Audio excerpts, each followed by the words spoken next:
Banyak orang Indonesia bekerja keras bukan karena ingin kaya, tapi karena takut miskin. Takut harga naik, takut tidak punya pegangan, takut terlihat gagal di mata keluarga. Ketakutan ini halus, tapi mengendalikan banyak keputusan keuangan harian, dari pilihan kerja, utang, sampai gaya hidup. Disinilah masalah dimulai. Uang dijadikan alat bertahan hidup, bukan alat membangun masa depan. Sejak kecil, kita diajarkan bahwa uang itu sensitif. Jangan dibicarakan, jangan ditanya, jangan dipertanyakan. Akibatnya, uang tumbuh menjadi sesuatu yang penuh emosi, rasa bersalah, dan gengsi. Banyak orang dewasa yang tahu cara bekerja keras, tapi tidak pernah diajarkan cara berpikir strategis tentang uang. Ketika emosi memimpin, logika keuangan selalu kalah. Di tengah inflasi bahan pokok, cicilan, dan tuntutan sosial, otak kita masuk mode bertahan. Mode ini fokus pada hari ini dan besok, bukan 5 atau 10 tahun ke depan. Saat seseorang hidup di mode bertahan terlalu lama, semua keputusan keuangan menjadi reaktif.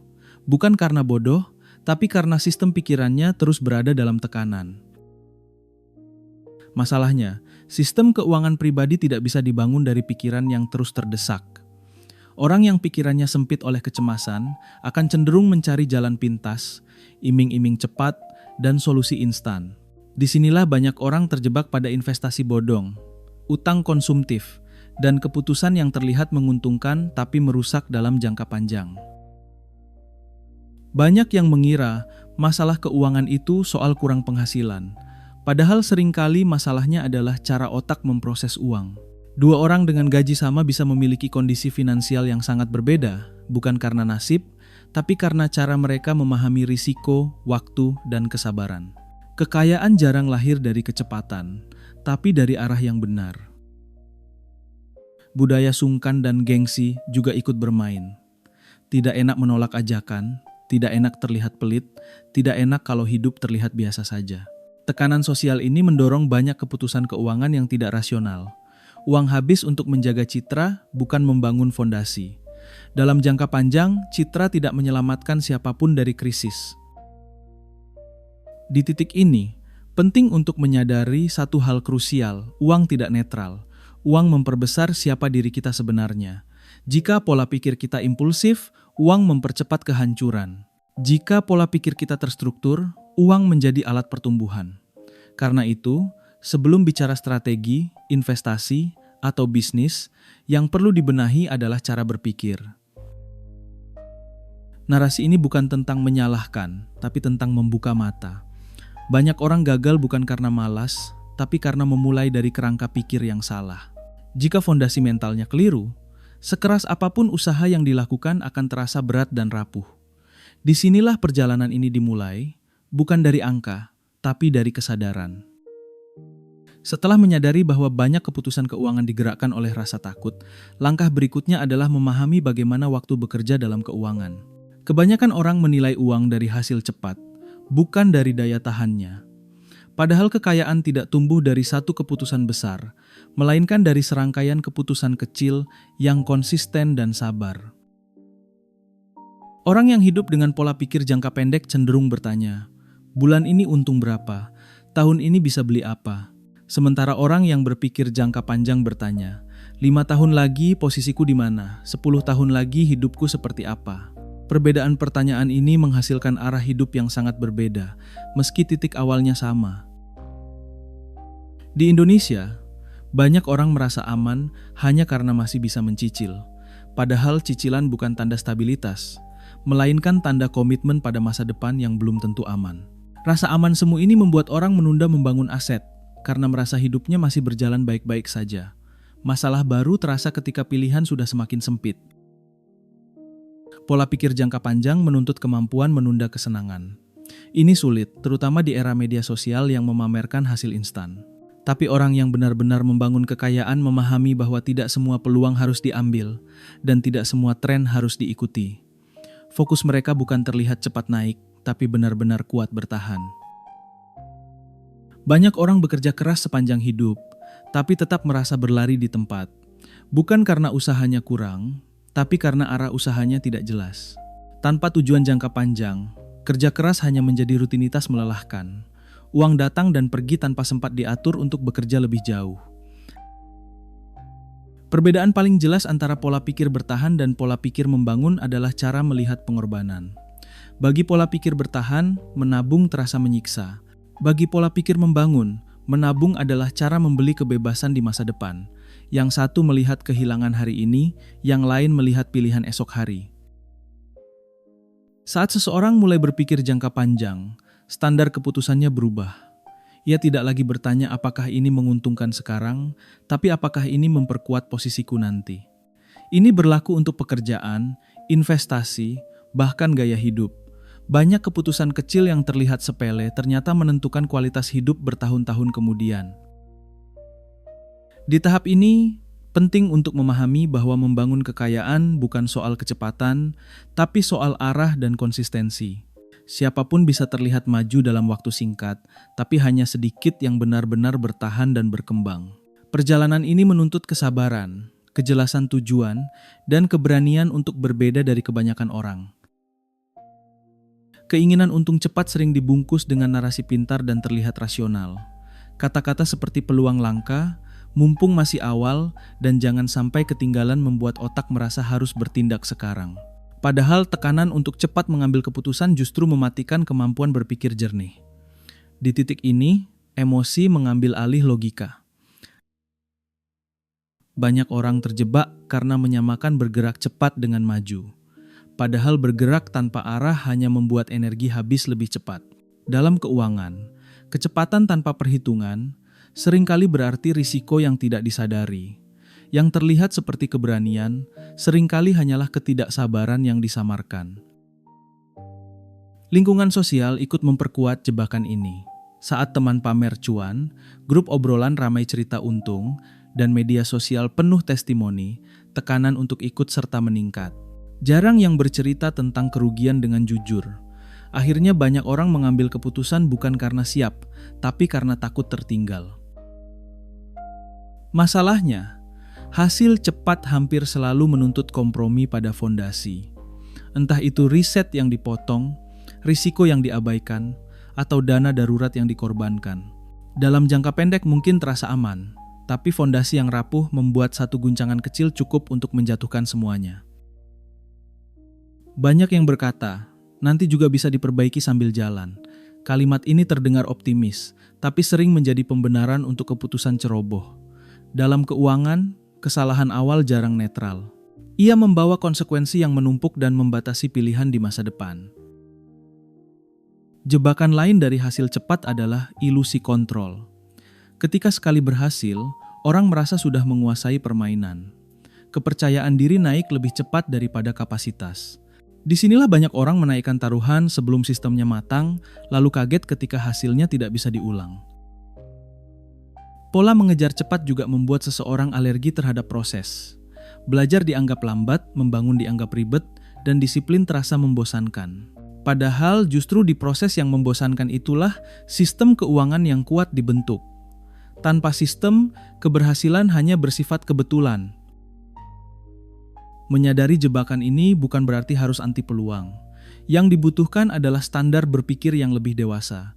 Bukan bertanya seberapa cepat hasilnya, tapi seberapa kuat risikonya bisa ditahan. Disinilah pergeseran penting terjadi, dari pemburu hasil menjadi perancang sistem. Setelah memahami jebakan hasil cepat, langkah berikutnya adalah melihat bagaimana orang yang benar-benar stabil secara finansial berpikir. Mereka tidak menunggu motivasi besar atau momen sempurna. Mereka membangun sistem sederhana yang berjalan bahkan saat emosi naik turun. Sistem ini membuat keputusan keuangan tidak bergantung pada mood atau tekanan sekitar. Sistem keuangan dimulai dari hal yang sering diremehkan, pengaturan arus uang. Bukan soal berapa besar penghasilan, tapi kemana uang itu diarahkan secara konsisten. Banyak orang gajinya naik, tapi posisinya tetap. Karena tanpa sistem, kenaikan penghasilan hanya memperbesar kebocoran yang sudah ada. Orang dengan sistem yang baik memahami perbedaan antara usaha dan hasil. Mereka fokus pada apa yang bisa dikendalikan, seperti disiplin menabung, alokasi investasi, dan pengelolaan risiko. Hasil akan mengikuti dalam waktu, tapi tidak dipaksakan. Cara berpikir ini membuat mereka lebih tenang menghadapi fluktuasi.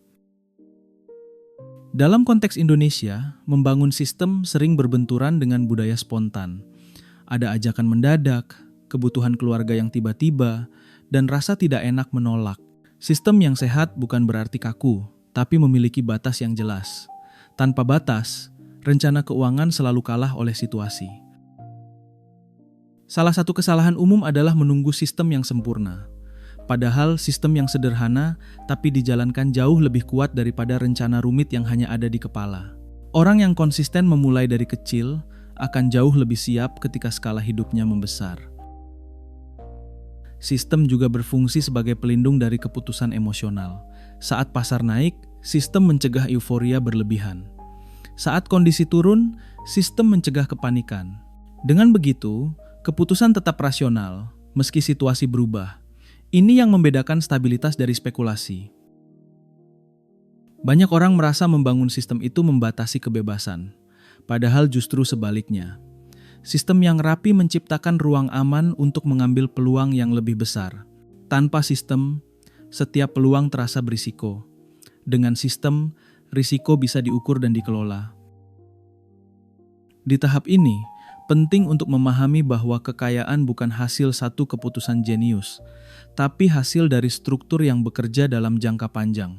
Mereka yang terlihat tenang secara finansial bukan karena tidak punya masalah, tapi karena sistemnya membuat masalah bisa dihadapi tanpa merusak segalanya. Banyak sistem keuangan gagal bukan karena salah desain, tapi karena tidak sejalan dengan identitas diri. Seseorang bisa tahu apa yang harus dilakukan, tapi tetap tidak melakukannya.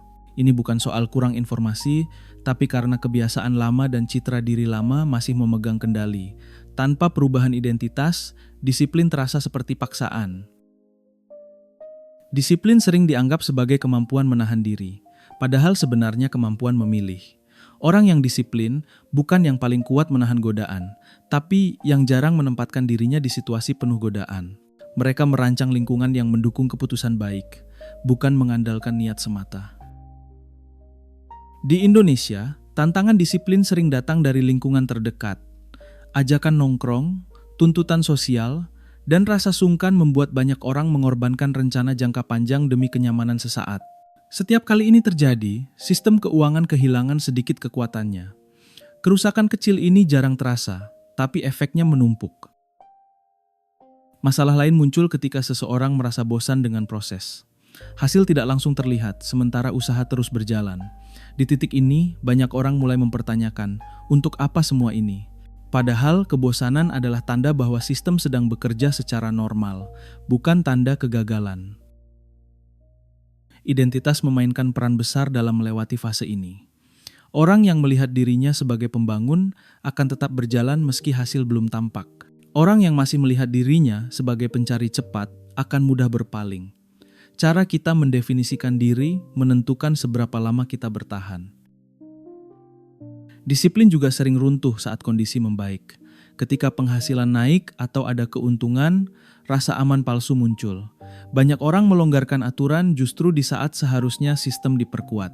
Ini membuat kemajuan yang sudah dicapai menjadi rapuh. Orang yang matang secara finansial belajar berdamai dengan ritme lambat. Mereka tidak menuntut sistem memberi bukti setiap bulan. Kepercayaan pada proses dibangun dari pemahaman, bukan harapan kosong. Inilah bentuk kedewasaan yang jarang dibicarakan. Di tahap ini, jelas bahwa membangun kekayaan bukan hanya soal angka, tapi soal karakter. Sistem yang baik membutuhkan pribadi yang siap menjaganya. Tanpa disiplin yang selaras dengan identitas, rencana terbaik pun akan runtuh perlahan. Salah satu hal tersulit dalam membangun kekayaan adalah menerima bahwa kemajuan besar jarang terasa di awal. Hasil dari keputusan baik sering bergerak pelan dan hampir tidak terlihat. Banyak orang menyerah bukan karena gagal, tapi karena tidak sabar menunggu sesuatu yang belum tampak. Waktu bekerja seperti sekutu yang diam. Ia memperkuat keputusan yang benar dan memperbesar kesalahan yang dibiarkan. Orang yang memahami ini tidak terburu-buru, karena mereka tahu setiap langkah kecil akan saling menumpuk. Yang terlihat lambat di tahun pertama bisa menjadi sangat kuat di tahun berikutnya.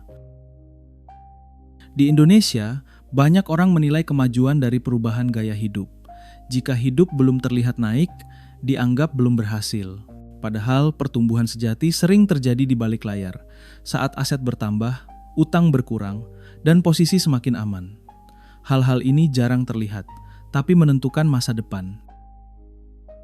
Efek akumulasi sering disalahpahami sebagai keajaiban, padahal ia bekerja melalui konsistensi, bukan keberuntungan. Menyisihkan sedikit secara rutin jauh lebih kuat daripada menunggu jumlah besar yang tidak pasti. Kesabaran di tahap awal menentukan seberapa besar hasil di tahap akhir. Masalah muncul ketika orang membandingkan prosesnya dengan hasil orang lain. Perbandingan ini memotong kesabaran dan merusak fokus. Setiap orang memiliki titik awal, beban, dan jalur yang berbeda. Mengukur diri dengan garis hidup orang lain hampir selalu berakhir pada keputusan impulsif. Orang yang matang secara finansial memahami bahwa waktu tidak bisa dipercepat, tapi bisa dimanfaatkan. Mereka memilih keputusan yang masuk akal untuk dijalankan lama. Bukan yang paling menarik, tapi yang paling tahan diuji oleh waktu. Inilah bentuk kecerdasan yang tenang. Kesabaran juga berarti memberi ruang bagi kesalahan kecil tanpa menghancurkan sistem. Tidak ada perjalanan yang lurus sempurna. Yang penting bukan tidak pernah salah, tapi tidak membiarkan satu kesalahan menghentikan akumulasi yang sudah berjalan. Di tahap ini, jelas bahwa kekayaan dibangun oleh mereka yang mampu bertahan lebih lama, bukan yang bergerak paling cepat. Waktu akan berpihak pada siapapun yang konsisten, terstruktur, dan tidak mudah tergoda untuk melompat sebelum waktunya. Setelah semua ini, pertanyaannya bukan lagi strategi apa yang paling menguntungkan, tapi kebiasaan apa yang ingin dijaga setiap hari. Kekayaan tidak dibentuk oleh momen besar, melainkan oleh keputusan kecil yang diulang saat tidak ada yang melihat. Cara seseorang memperlakukan uang sehari-hari menentukan arah hidupnya perlahan tapi pasti. Banyak orang menunggu kondisi ideal untuk berubah. Gaji naik, utang lunas, atau peluang besar datang. Padahal perubahan arah selalu dimulai dari posisi sekarang. Keputusan sederhana seperti mencatat pengeluaran, menolak ajakan yang tidak perlu, atau menambah satu langkah disiplin kecil sering terasa remeh, tapi dampaknya bertumpuk.